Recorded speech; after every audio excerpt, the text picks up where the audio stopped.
Good morning students, मैं यश Husaini BSc final year की physics class में आपका स्वागत करता हूं। प्रीवियस क्लास में हम डिस्कस कर चुके थे प्रतिचुंबकीय पदार्थों के बारे में और अनुचुंबकीय पदार्थों के बारे में। आज की क्लास में हम बात करने वाले हैं लोह चुंबकीय पदार्थों के बारे में। लोह चुंबकीय पदार्थ यानी फेरोमैग्नेटिक मटेरियल। ठीक है, तो लोह चुंबकीय पदार्थ को हम कैसे समझा सकते हैं, कैसे इसका एक्सप्लेन कर सकते हैं, कौन से पदार्थ लोहे चुंबकीय पदार्थ हो सकते हैं, उनके बारे में आज की क्लास में हम डिस्कस करने वाले हैं। तो सबसे पहले हम बात करते हैं वही जैसे पहले की क्लास में हम डिफाइन कर रहे थे कि हम चुंबकीय क्षेत्र की बात करते हैं। चुंबकीय क्षेत्र को हम कैसे व्यक्त करते हैं, चुंबकीय बल रेखाओं के द्वारा व्यक्त करते हैं। और ये देखो मैंने कुछ इस तरीके से क्या बना दिया है, चुंबकीय क्षेत्र बना दिया है। ठीक है, यहाँ चुंबकीय बल रेखा दूर दूर है, यहाँ पर चुंबकीय क्षेत्र की तीव्रता जो है वो कम है, यहाँ चुंबकीय क्षेत्र की बल रेखा पास पास है, यहाँ चुंबकीय क्षेत्र की तीव्रता जो होगी ना वो क्या होती है, अधिक होती है। आई बात समझ में। ये जो लोह चुंबकीय पदार्थ होते हैं ना, ये कौन से पदार्थ होते हैं, ऐसे पदार्थ होते हैं जिनको अगर हम ये असमान चुंबकीय क्षेत्र है, जिनको हम असमान चुंबकीय क्षेत्र में रख दें तो ये जैसे इसमें रखोगे ना तो जहाँ कम तीव्रता वाला क्षेत्र है ना वहाँ से ये अधिक तीव्रता वाले क्षेत्र की ओर तेजी से क्या होते हैं, आकर्षित होते हैं, बहुत जल्दी खींचते हैं। ये जैसे लोहा होता है हमारे पास, चुंबक के पास ले जाओगे खच्च देने से खींच लेते हैं, है ना। तो क्या होता है, ये बहुत जल्दी क्या होते हैं, आकर्षित होते हैं, तीव्र आकर्षित होते हैं। ऐसे पदार्थों को हम कौन से पदार्थ बोलते हैं, लोह चुंबकीय पदार्थ बोलते हैं। कैसे पहचानोगे लोह चुंबकीय पदार्थ को, असमान चुंबकीय क्षेत्र में रखेंगे, असमान चुंबकीय क्षेत्र में रखने पर ये कम तीव्रता वाले क्षेत्र से अधिक तीव्रता वाले क्षेत्र की ओर तीव्र आकर्षित होते हैं। इसमें रखने पर तेजी से जहाँ चुंबकीय क्षेत्र ज़्यादा है वहाँ चले जाते हैं, यानी चुंबकीय क्षेत्र से क्या हो रहे हैं, आकर्षित हो रहे हैं। ऐसे पदार्थों को हम कौन से पदार्थ कहते हैं, चुंबकीय पदार्थ कहते हैं। कौन से, लोह चुंबकीय पदार्थ। आ गई बात समझ में। फिर हम इनकी वही देखेंगे कि इसकी पारगम्यता क्या होती है, चुंबकीय प्रवृत्ति क्या होती है। क्लियर है ये बात। तो हम सबसे पहले इसको डिफाइन करते हैं। लोहे चुंबकीय पदार्थ क्या होते हैं, वे पदार्थ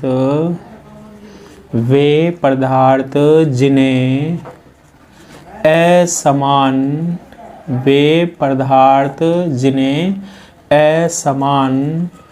चुंबकीय क्षेत्र में रखने पर, असमान चुंबकीय क्षेत्र में रखने पर कम तीव्रता वाले क्षेत्र से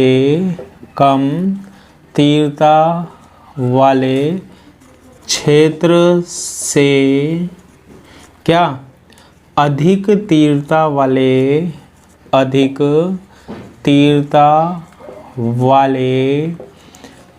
क्या क्षेत्र, अधिक तीव्रता वाले क्षेत्र की ओर तीव्र आकर्षित होते हैं, क्षेत्र की ओर क्या होते हैं, तीव्र आकर्षित होते हैं। लोह चुंबकीय पदार्थ कहलाते हैं, लोह चुंबकीय पदार्थ कहलाते हैं। आई बात समझ में। ये कौन से पदार्थ कहलाते हैं, लोह चुंबकीय पदार्थ कहलाते हैं। अब देखो ये लोहे चुंबकीय जो पदार्थ होंगे इनकी चुंबकीय पारगम्यता भी होती है, जिसे हम म्यू आर से व्यक्त करते हैं। चुंबकीय प्रवृत्ति भी होती है काई, और mu r is equal to 1 plus chi होती है। इनको हम कैसे डिफाइन करते हैं वो मैंने प्रीवियस क्लास में आपको बताया भी है। तो देखो लोहे चुंबकीय पदार्थ जो होते हैं, जो इन पदार्थों की, कौन से पदार्थों की, लोहे चुंबकीय पदार्थों की, इन पदार्थों की चुंबकीय पारगम्यता, इन पदार्थों की चुंबकीय पारगम्यता क्या होती है, धनात्मक होती है और बहुत ज़्यादा होती है। म्यू आर का मान धनात्मक तथा अत्यधिक होती है, धनात्मक तथा अत्यधिक होती है। इन पदार्थों की जो चुंबकीय पारगम्यता है, इन पदार्थों की चुंबकीय पारगम्यता है वो धनात्मक होती है और अत्यधिक होती है। फिर चुंबकीय प्रवृत्ति की बात करते हैं। इन पदार्थों की चुंबकीय प्रवृत्ति भी धनात्मक यानी पॉजिटिव व अत्यधिक होती है। ये चुंबकीय प्रवृत्ति कैसे निकालते हैं मैंने आपको बताया था। म्यू आर का मान पता हो तो काई का मान हम निकाल सकते हैं। अगर म्यू आर ज़्यादा होगा तो सीधी सी बात है काई भी क्या होगा, ज़्यादा होगा। तो इस तरीके से हम किसको डिफाइन करते हैं, लोह चुंबकीय पदार्थ को डिफाइन करते हैं कि लोह चुंबकीय पदार्थ क्या होते हैं। अब देखो लोहे चुंबकीय पदार्थ को हम और कैसे समझा सकते हैं, यहाँ ध्यान से सुनना है। लोह चुंबकीय पदार्थ जो होगा ना उसमें हमारे पास, देखो इसकी थ्योरी बताता हूँ मैं आपको कि जैसे ये पदार्थ है और पदार्थ में किससे मिलकर बना होता है, पदार्थ परमाणुओं से मिलकर बना होता है, ठीक है। अब ये जो लोहे चुंबकीय पदार्थ होते हैं ना, इनमें हम बात करते हैं मोस्टली किसकी, धातुओं की। किसकी बात करते हैं, धातुओं की, मेटल की। जैसे लोहे की बात कर रहे हैं हम, है ना।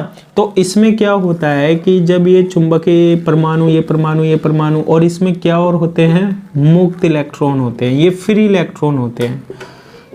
क्या होते हैं, ये फ्री इलेक्ट्रॉन होते हैं इसमें। सबसे पहले मैं आपको बात बता देता हूँ, जो लोहे चुंबकीय पदार्थ होते हैं उनके जो परमाणु होते हैं उनके आंतरिक कोश अपूर्ण होते हैं, ठीक है। यानी कि इसमें जो चुंबकीय आघूर्ण मिलता है, प्रीवियस क्लास में खूब बताया मैंने, चुंबकीय आघूर्ण मिलता है वो इलेक्ट्रॉनों के प्रचक्रण के कारण भी मिलता है और इलेक्ट्रॉन की कक्षीय गति के कारण भी मिलता है। तो कहने का मतलब है अगर इनको हम बाह्य चुंबकीय क्षेत्र में नहीं रखते हैं ना, फिर भी हमारे पास इन पदार्थों में चुंबकीय आघूर्ण पाया जाता है, यानी कि ये चुंबकीय क्षेत्र की तरह व्यवहार करते हैं, चुंबक जैसा कुछ व्यवहार करते हैं ये, है ना। अब इसमें क्या होता है, जैसे ये परमाणु है, ये परमाणु है, इस परमाणु में क्या होते हैं, इलेक्ट्रॉन होते हैं जो कि अपूर्ण होते हैं। ये बाहर क्या होता है, मुक्त इलेक्ट्रॉन होता है, ये मुक्त इलेक्ट्रॉन हो गया। फिर इस परमाणु में भी क्या होंगे, यहाँ पर इलेक्ट्रॉन होंगे, ठीक है। इस परमाणु में भी क्या होंगे, इलेक्ट्रॉन होंगे। अब जैसे ये मुक्त इलेक्ट्रॉन है ना, जैसे ये इस तरीके का चक्रण कर रहा है ना, तो ये जो बाहर वाला इलेक्ट्रॉन होता है ना, ये क्या करता है, हमारे पास विपरीत दिशा में चक्रण करता है। इलेक्ट्रॉन क्या करता रहता है, अपने अक्ष पर घूमता भी रहता है। ये जो बाहर वाला मुक्त इलेक्ट्रॉन होता है ना, इसको अपनी विपरीत दिशा में चक्रण लाने की कोशिश करता है। ऐसे ये इसके यहाँ वाला जो परमाणु है, इसमें जो मुक्त इलेक्ट्रॉन होंगे, ये जो मुक्त इलेक्ट्रॉन अगर इधर घूम रहा है तो इसको इधर घुमाने की कोशिश करता है। यानी एक मुक्त इलेक्ट्रॉन क्या करेगा, ये कोई परमाणु है, परमाणु में इलेक्ट्रॉन है जो कि अपूर्ण है, तो ये जो मुक्त इलेक्ट्रॉन है ये इस इलेक्ट्रॉनों का चक्रण, अगर मान लो इसका ये चक्रण है तो इसको इसके विपरीत दिशा में लाने का कोशिश करता है। इसके पास ये दूसरा परमाणु है, इसमें ये इलेक्ट्रॉन है, तो इनका जो चक्रण होता है ना वो विपरीत दिशा में करने की कोशिश करता है ऐसे। तो अब क्या होगा, ये परमाणु और ये परमाणु ये दोनों सेम दिशा में आ गए, देखो चक्रण में आ गए। इनके कारण क्या होता है, चुंबकीय आघूर्ण उत्पन्न हो जाता है दोनों के कारण और जुड़ जाता है। जब लोहे चुंबकीय पदार्थ में हम देखते हैं ना, तो हमारे पास बहुत से परमाणुओं का जो चुंबकीय आघूर्ण है उसकी दिशा क्या हो जाती है, एक हो जाती है। तो हमारे पास यहाँ पर छोटे छोटे क्या बन जाते हैं, चुंबकीय क्षेत्र बन जाते हैं। जैसे ये चुंबकीय क्षेत्र किसके कारण बना, ये परमाणु, ये परमाणु, ये परमाणु और ये परमाणु, इनके सभी में चक्रण की दिशा एक हो गई इलेक्ट्रॉनों की, है ना। तो एक हो गई, तो ये छोटा सा चुंबकीय क्षेत्र बना लेगा जिसकी दिशा ये हो गई। इनकी ऐसे मान लो चक्रण की दिशा ये है, ये है, सबों की चक्रण की दिशा अलग अलग हो जाती है मुक्त इलेक्ट्रॉनों के कारण। और पदार्थ में क्या होते हैं, छोटे छोटे चुंबकीय क्षेत्र बन जाते हैं। इन्हें हम क्या बोलते हैं, डोमेन बोलते हैं। क्या बोलते हैं हम इन्हें, डोमेन। यानी कि इसमें पहले से ही चुंबकीय क्षेत्र होते हैं इन पदार्थों में, लोहे चुंबकीय पदार्थों में, जब भी ये तीव्राकर्षित होते हैं चुंबक के पास ले जाने के कारण। अब जैसे ही यहाँ पर अभी कोई बाह्य क्षेत्र नहीं जोड़ रखा है चुंबकीय क्षेत्र, जैसे इनको हम चुंबकीय क्षेत्र में लगते हैं, लोहे को चुंबक के संपर्क में लाते हैं, तो ये जो सभी छोटे छोटे चुंबकीय क्षेत्र हैं, यानी इनमें चुंबकीय आघूर्ण जो उत्पन्न हुआ है, उनकी दिशा क्या हो जाती है, एक हो जाती है। और ये जो लोहा होता है ना, ये क्या बन जाता है, बी की उपस्थिति में, बी की उपस्थिति में क्या बन जाता है, हमारे पास चुंबक बन जाता है, यानी कि इसमें चुंबकीय क्षेत्र उत्पन्न हो जाते हैं। तो थ्योरेटिकली अगर हम लोहे चुंबकीय पदार्थ को डिफाइन करें तो क्या होगा, देखो शॉर्ट में बताता हूं मैं याद करने के लिए, कि लोहे चुंबकीय पदार्थ वो पदार्थ होते हैं जिन्हें असमान चुंबकीय क्षेत्र में आप रख दोगे तो वो कम तीव्रता वाले क्षेत्र से अधिक तीव्रता वाले क्षेत्र की ओर तीव्र आकर्षित होते हैं। इनकी जो चुंबकीय पारगम्यता होती है वो धनात्मक होती है, अत्यधिक होती है। इनकी जो चुंबकीय प्रवृत्ति होती है वो भी धनात्मक होती है और अत्यधिक होती है। अब क्या होता है, कोई भी पदार्थ किससे मिलकर बना होता है, परमाणुओं से मिलकर बना होता है। ठीक है, परमाणु जो होते हैं, क्योंकि ये धातु होती है तो इनमें मुक्त इलेक्ट्रॉन भी पाए जाते हैं। ये जो मुक्त इलेक्ट्रॉन होते हैं ना, ये अपने आसपास के परमाणु को समान चक्रण कराने की कोशिश करते हैं। समान चक्रण अगर ये कर जाते हैं परमाणु, तो कुछ परमाणु मिलकर एक छोटे छोटे चुंबकीय क्षेत्र बना लेते हैं। जैसे ये जो चुंबकीय क्षेत्र बना, इसमें वो परमाणु हैं जिनके चक्रण क्या है, समान होते हैं इलेक्ट्रॉनों के। इलेक्ट्रॉनों का चक्रण क्या होता है, समान। इलेक्ट्रॉनों का चक्रण समान होता है तो उनमें चुंबकीय आघूर्ण जुड़ जाएगा। तो ये कुछ परमाणु का चुंबकीय आघूर्ण जुड़ गया, उनने क्या उत्पन्न कर दिया, चुंबकीय क्षेत्र। फिर इधर में सबों के चुंबकीय आघूर्ण की दिशा इधर हो गई सारे परमाणुओं की, तो उनने चुंबकीय, कुछ परमाणु ने ये चुंबकीय क्षेत्र बना लिया, कुछ ने ये बना लिया, तो छोटे छोटे चुंबकीय क्षेत्र बन जाते हैं इनमें। और जैसे ही इसे हम चुंबकीय क्षेत्र में रख देते हैं तो सारे चुंबकीय क्षेत्र की दिशा, चुंबकीय आघूर्ण की दिशा एक हो जाती है और ये क्या बन जाता है, चुंबक बन जाता है। ऐसे पदार्थों को हम कौन से पदार्थ बोलते हैं, लोहे चुंबकीय पदार्थ बोलते हैं। देखो अब लिखते हैं हम इसे और क्लियर हमारे पास हो जाएगा। कैसे समझा सकते हैं, देखो तो ये तो रट तो गया होगा आपको, है ना। देखो ये जो पदार्थ होते हैं लोहे चुंबकीय पदार्थ, इनमें क्या होता है कि बाह्य चुंबकीय क्षेत्र की अनुपस्थिति में, बाह्य चुंबकीय क्षेत्र की अनुपस्थिति में, बाह्य चुंबकीय क्षेत्र की अनुपस्थिति में भी इन पदार्थों में क्या पाया जाता है, चुंबकीय आघूर्ण पाया जाता है। ठीक है, क्यों पाया जाता है मैंने बता दिया, क्योंकि ये जो पदार्थ होगा इसमें जो परमाणु होंगे, परमाणु में जो इलेक्ट्रॉन होंगे वो अपूर्ण होंगे, यानी कि विषम संख्या में होंगे, है ना। तो ये इलेक्ट्रॉन गति तो करते रहते हैं, ये बात तो क्लियर है हमारे पास, ये गति करते रहते हैं, कक्षीय गति, उसके कारण तो चुंबकीय आघूर्ण हमें मिलता है। ठीक है, साथ में ये प्रचक्रण, अगर इसकी दिशा घड़ी की दिशा में है तो दूसरा प्रचक्रण कहाँ करेगा, विपरीत दिशा में। तो तीसरा चाहे इधर कर ले चाहे इधर कर ले, इसमें चक्रण गति के कारण चुंबकीय आघूर्ण उत्पन्न होगा। कहने का मतलब है पदार्थों में चुंबकीय आघूर्ण पाया जाता है, यानी चुंबकीय क्षेत्र उत्पन्न होता है। लोहे चुंबकत्व की व्याख्या, लोहा चुंबकत्व की व्याख्या डोमेन सिद्धांत से की जाती है। डोमेन सिद्धांत से की जाती है। ठीक है, लोहा चुंबकत्व का जो गुण होता है पदार्थों में, जो ये पढ़ ही रहे हम, इसकी व्याख्या हम कौन से सिद्धांत से करते हैं, डोमेन सिद्धांत से। आगे सुनो, लोहे चुंबकीय पदार्थ के, लोहा चुंबकीय पदार्थ के, लोहे चुंबकीय पदार्थ के परमाणुओं के आंतरिक कोश, ऐसे पदार्थ होते हैं जिनके आंतरिक कोश, परमाणुओं के आंतरिक कोश अपूर्ण होते हैं, आंतरिक कोश अपूर्ण होते हैं, यानी पूर्णता भरे नहीं होते हैं। ठीक है, विषम संख्या में इलेक्ट्रॉन मिलेंगे आपको। इन कोशों के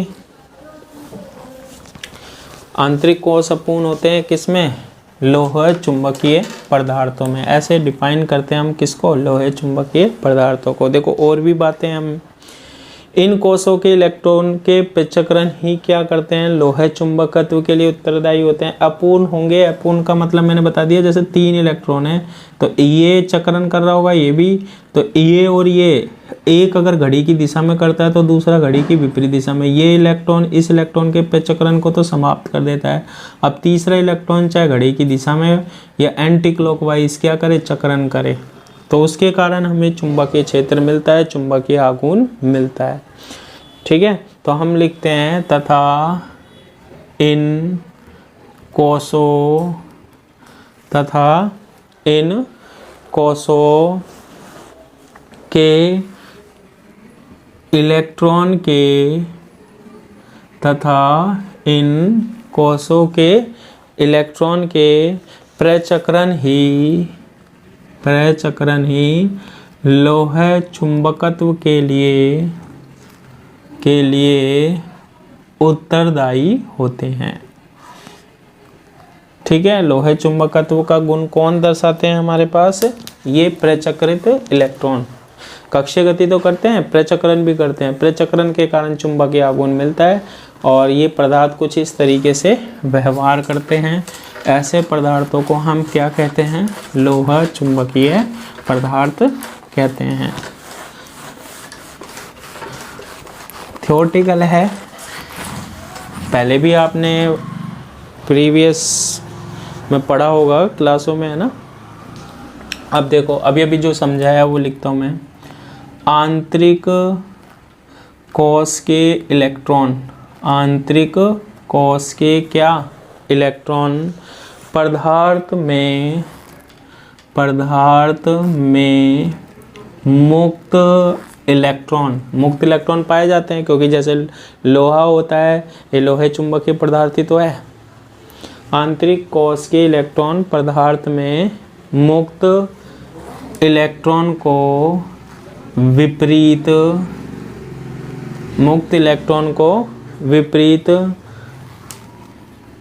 प्रचक्रण में रहने के लिए बाध्य करता है। ऐसा समझ सकते हो, ये पदार्थ है, ये इसमें इलेक्ट्रॉन हो गए हमारे पास, ये दूसरा परमाणु, ये तीसरा परमाणु, ऐसे हमारे पास परमाणु और उनमें क्या होंगे, इलेक्ट्रॉन होंगे, है ना। अब देखो यहाँ मुक्त इलेक्ट्रॉन है, अब ये इलेक्ट्रॉन है, ये इनमें से क्या होगा, ये प्रचक्रण कर रहे होंगे, ये मान लो इधर घूम रहा है, क्या कर रहा है, इधर घूम रहा है। ये मुक्त इलेक्ट्रॉन क्या करेगा, इसके साथ में ये मुक्त इलेक्ट्रॉन भी घूमेगा, ये इधर घूम रहा है ना, तो इसके विपरीत दिशा में घुमाता है, ये इधर घुमा दिया। अगर ये इलेक्ट्रॉन इधर घूम रहा है तो ये इलेक्ट्रॉन इसको बाध्य करेगा कि ये मेरी विपरीत दिशा में। तो ये जो परमाणु और ये परमाणु है, इनमें प्रचक्रण की दिशा क्या होगी, समान हो जाएगी। और समान हो जाएगी ना, तो ये देखो हमारे पास कुछ इस तरीके से छोटा सा चुंबकीय आघूर्ण क्षेत्र बन जाएगा। मतलब इन दोनों के कारण चुंबकीय क्षेत्र उत्पन्न होगा, और उसको हम ऐसे दर्शा सकते हैं, यानी चुंबकीय आघूर्ण उत्पन्न होगा, ऐसे दर्शा सकते हैं। अब देखो ये समान दिशा में ऐसे चक्रण कर रहे हैं दोनों के, मतलब ये जो परमाणु होंगे, परमाणु में इलेक्ट्रॉन होंगे, इलेक्ट्रॉन क्या कर रहे होंगे, प्रचक्रण कर रहे होंगे, ये भी और ये भी। ये दोनों तो एक दूसरे के प्रभाव को कैंसिल कर देंगे। अब बचा एक ये। अब जैसे ये है, ये इस दिशा में प्रचक्रण कर रहा है, ऐसे घूमता घूमता, कक्षीय गति भी करता है लेकिन प्रचक्रण देख रहे हैं। तो यहाँ ये इलेक्ट्रॉन है मुक्त, ये क्या करेगा, इस इलेक्ट्रॉन को विपरीत दिशा में प्रचक्रण करा देगा। तो ये इलेक्ट्रॉन, ये जो हमारे पास इलेक्ट्रॉन बचा, इसको इस दिशा में, तो इसको और इसकी दिशा सेम हो जाएगी। तो यहाँ भी हमारे पास क्या उत्पन्न हो जाएगा, चुंबकीय क्षेत्र। छोटे छोटे चुंबकीय क्षेत्र उत्पन्न हो जाते हैं इसमें, जिसे हम क्या कहते हैं, डोमेन कहते हैं। आंतरिक कोश के इलेक्ट्रॉन पदार्थ में मुक्त इलेक्ट्रॉनों को विपरीत प्रचक्रण में रहने के लिए क्या करता है, बाध्य करता है। यह मुक्त इलेक्ट्रॉन, यह मुक्त इलेक्ट्रॉन, अब ये वाला इलेक्ट्रॉन जो होगा, दूसरे परमाणु के इलेक्ट्रॉन, दूसरे परमाणु के इलेक्ट्रॉनों, दूसरे परमाणु के इलेक्ट्रॉनों को पहले परमाणु के समांतर, पहले परमाणु के समांतर प्रचक्रण की स्थिति में, प्रचक्रण की स्थिति में लाने का प्रयास करता है, लाने का प्रयास करता है और ले आता है, प्रयास करता है और ले आता है। देखो इसकी दिशा ये प्रचक्रण की, इसकी दिशा ये, दोनों की दिशा क्या हो जाती है, सेम हो जाती है। ठीक है। इस प्रक्रिया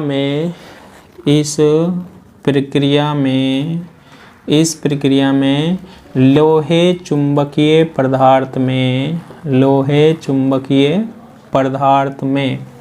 क्या बन जाते हैं हमारे पास, छोटे छोटे क्या, अभी दर्शाया था मैंने, ऐसे इस तरीके से दर्शा सकते हैं। ये देखो यहाँ चुंबकीय क्षेत्र की दिशा ये है, यहाँ ये है, यहाँ ये है, यहाँ ये है, ये B बराबर 0, यानी कि कोई बाह्य चुंबकीय क्षेत्र हमने नहीं लगाया है। छोटे छोटे प्रभाव क्षेत्र बन जाते हैं, प्रभाव क्षेत्र बन जाते हैं, जिन्हें हम क्या बोलते हैं, डोमेन कहते हैं, डोमेन कहते हैं। इन्हें क्या बन गए, छोटे छोटे जो बन गए, ये डोमेन कहते हैं। ऐसे पदार्थ होते हैं भाई हमारे, कौन से पदार्थ, लोह चुंबकीय पदार्थ। अब देखो इन पदार्थों को हम किस में रखेंगे, चुंबकीय क्षेत्र में रखेंगे, तो ये सभी डोमेनों की दिशा क्या हो जाती है, एक हो जाती है। चुंबकीय क्षेत्र में रखोगे तो ये सभी की दिशा एक दिशा में आने लग जाती है, और सारा चुंबकीय आघूर्ण या चुंबकीय क्षेत्र की दिशा बाह्य चुंबकीय क्षेत्र की दिशा में हो जाती है, और पदार्थ हमारा क्या बन जाता है, चुंबक बन जाता है। लिख लेते हैं, जब इन पदार्थों को चुंबकीय क्षेत्र में रखा जाता है, चुंबकीय क्षेत्र में रखा जाता है, जब इन पदार्थों को चुंबकीय क्षेत्र में रखा जाता है, तो डोमेनों की दिशा चुंबकीय क्षेत्र की दिशा में, चुंबकीय क्षेत्र की दिशा में क्या हो जाती है, संरेखित हो जाती है, और पदार्थ क्या बन जाता है, पदार्थ में चुंबक गुण उत्पन्न हो जाता है, पूर्णतः वो चुंबक की तरह व्यवहार कर जाता है, यानी वो चुंबक ही बन जाता है एक तरीके से। और इसके एग्जाम्पल क्या हैं, जैसे Fe है, कोबाल्ट है, निकिल है ना, ये सारे के सारे कौन से पदार्थ होते हैं, लोहे चुंबकीय पदार्थ होते हैं। अब देखो मैंने आपको बार बार बताया चुंबकीय आघूर्ण उत्पन्न हो जाता है इलेक्ट्रॉन की कक्षीय गति के कारण, इलेक्ट्रॉनों की चक्रण गति के कारण, है ना। तो आपको अब ये जो चीज़ है ना कि कैसे उत्पन्न होता है, जब इलेक्ट्रॉन कक्षीय गति करते हैं तो चुंबकीय आघूर्ण कैसे उत्पन्न होता है ना, इसके लिए अब आगे हम क्या पढ़ने वाले हैं, डेरिवेशन पढ़ने वाले हैं। ठीक है, परमाणु चुंबकत्व का उद्भव, यानी परमाणु चुंबकत्व का उद्भव, यानी परमाणु में चुंबकत्व का गुण कैसे आता है। परमाणु चुंबकत्व का उद्भव यानी परमाणु में चुंबकत्व का गुण कैसे आता है, इसके 3 रीजन होते हैं। पहला रीजन क्या है, परमाणुओं में इलेक्ट्रॉन की कक्षीय गति के कारण, कक्षीय गति के कारण। पहला रीज़न क्या है कि परमाणु में जो इलेक्ट्रॉन है वो कक्षीय गति करते हैं, जिसके कारण हमारे पास चुंबकत्व का गुण उत्पन्न होता है उसमें। दूसरा क्या है, परमाणुओं में इलेक्ट्रॉन की प्रचक्रण गति के कारण, प्रचक्रण गति के कारण ये इलेक्ट्रॉन जब प्रचक्रण गति करते हैं ना, तो भी हमारे पास क्या उत्पन्न होता है, चुंबकीय आघूर्ण उत्पन्न होता है। और तीसरा क्या होता है, परमाणुओं में अब परमाणु में नाभिक भी होता है या नहीं होता। परमाणु में नाभिकों में न्यूक्लियन यानी प्रोटॉन और न्यूट्रॉन, न्यूक्लियनों की प्रचक्रण गति के कारण, ठीक है। तो ये 3 रीजन है जो परमाणु में चुंबकीय क्षेत्र उत्पन्न करते हैं। कौन कौन से, इलेक्ट्रॉनों की कक्षीय गति, जिसके कारण हमारे पास चुंबकीय आघूर्ण उत्पन्न होता है, यानी चुंबकीय क्षेत्र उत्पन्न होता है परमाणु में। दूसरा हमारे पास क्या है, इलेक्ट्रॉनों की प्रचक्रण गति के कारण। और तीसरा जो है ना, वो है नाभिक में न्यूक्लियनों की प्रचक्रण के कारण, यानी प्रोटॉन और न्यूट्रॉन भी चक्रण करते रहते हैं नाभिक में। तो ये जो चीज़ें हैं ये हम नेक्स्ट क्लास में पढ़ेंगे। आज के लिए इतना ही, थैंक यू।